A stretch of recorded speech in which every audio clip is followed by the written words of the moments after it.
Alright guys, what do? It's your boy Exia back with another video. And in today's video, I'm gonna go over pretty much the two budgeting platforms, like two of the major ones that I know I personally tried, and that would be Personal Capital and Mint. Both of these are extremely good platforms to use, but I'm going to tell you guys why I prefer one versus the other, what are the pros, what are the cons. Alright guys, before we get into the video, like I said, don't forget to hit that subscribe button, hit that like button. That'll help this channel. If this channel helped me, hit the like button, hit the subscribe button, and let's get into the video.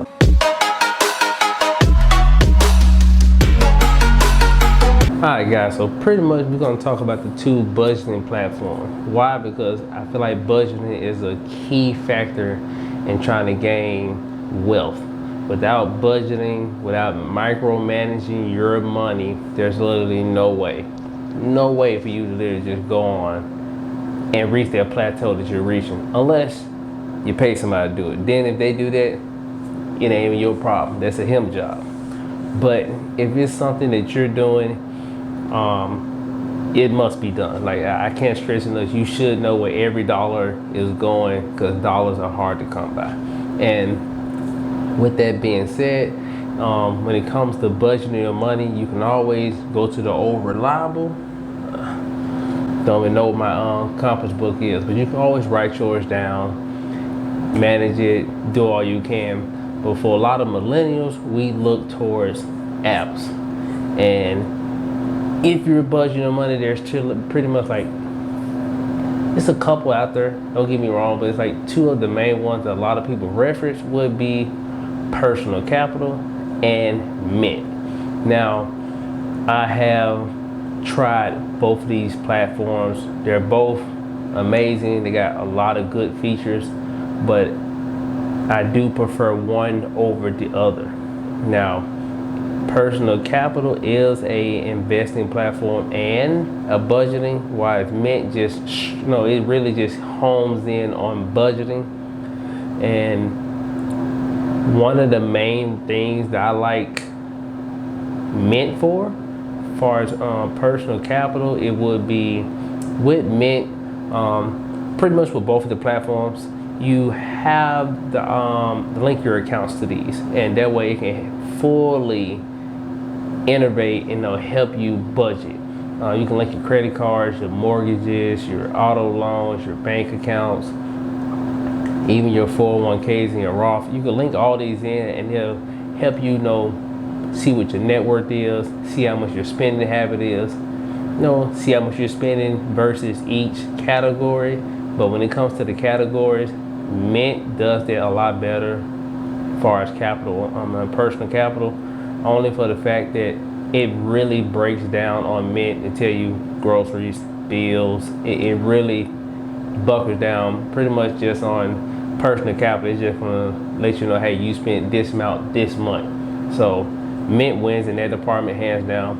And one of the main reasons I like Mint, but I know a lot of other people who I've asked about this, they was like, well, I prefer Personal Capital because it's hard to sync your accounts. And to me, it was fairly easy with Mint. The only thing I had wrong with Personal Capital was, so when you link your accounts, a lot of accounts had two-factor verifications and passwords and everything. With my Personal Capital, when I logged into all my accounts, they all logged in and it gave me all my numbers and told me what my net worth was, told me what my spending budget was, how much I went over, things I could do to better that. It was amazing. But after that day, when I came back probably the next day or the next couple of days to check on that, it was like I had to re-log back in with all the passwords back into Personal Capital.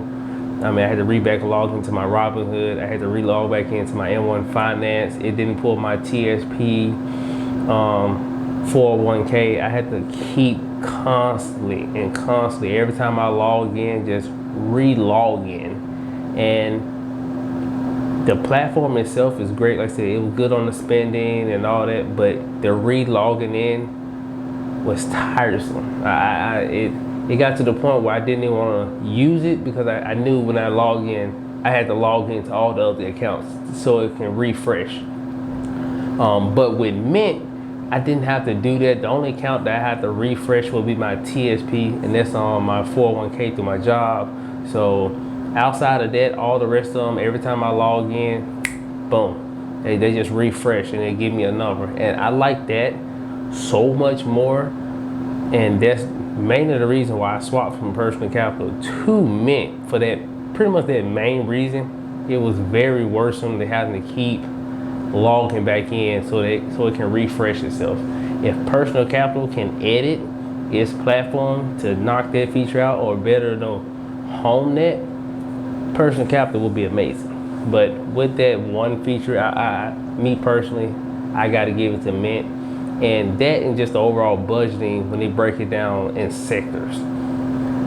But both of these platforms are very similar. I think the interface for Mint is a little bit more simpler. At least it was for me, because with the spending, far as the budgeting for your spending, and Personal Capital, it gave me like a pie graph, but it was a circle and it filled up orange. And it seemed like the actual load, like the loading of the bar was useless.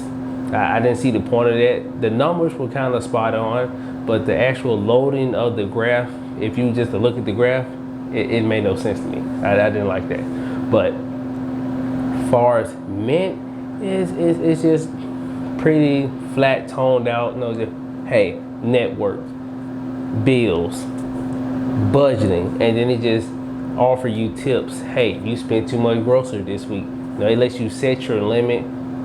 Personal Capital lets you set a limit for all your budgeting things too, but Mint was pretty spot on. But then again, Mint is pretty much fully made just for budgeting, versus with Personal Capital, it's meant for budgeting and investing. So it really depends. If you can tolerate the constant logging in of your, and linking your accounts to get that, and you want to invest from, I would say Personal Capital is pretty good. But if you just strictly want to use something purely for budgeting, I will go with Mint. That's me, hands down. I give it to Mint. A lot of people said they didn't have that synchronization problem with their accounts with Personal Capital, but like I said, for me, it was terrible. I didn't like it. But like I said, user's preference is always the thing. I'm just telling you guys the pros and cons, things that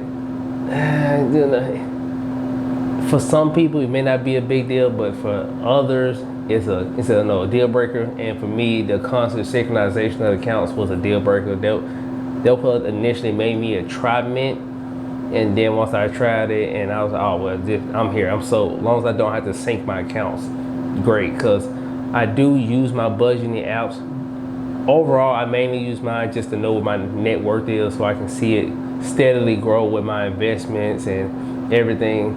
Because I like to stick to the old reliable. I have a composition book where I write everything down. But just having the app when I'm on the go really helps, and I like it. But like I said, try both.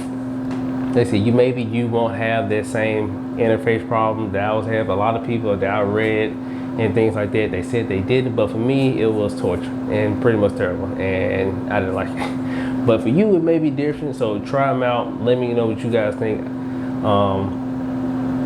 Really thoroughly look at both and see what you like about them. Personal Capital is not bad by any means.